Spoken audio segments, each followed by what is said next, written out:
オプション。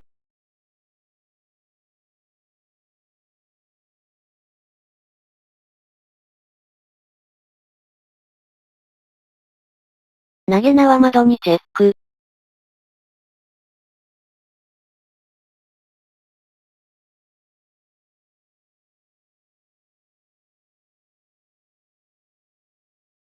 緑、触ったものを選択。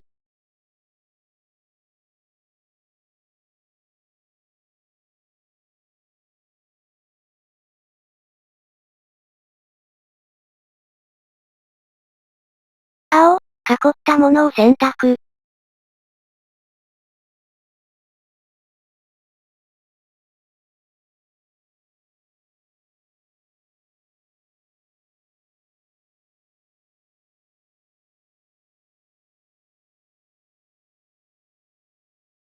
オプション。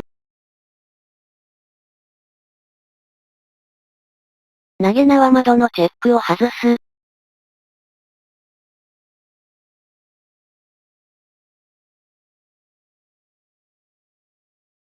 通常窓選択。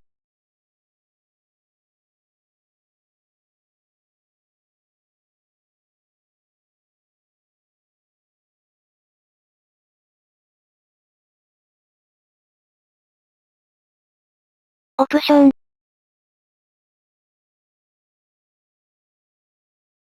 投げ縄窓にチェック。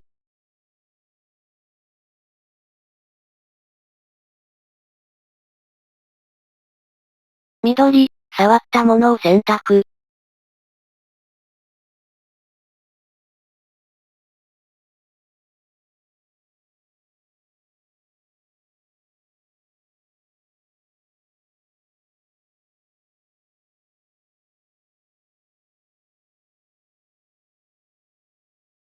青、囲ったものを選択。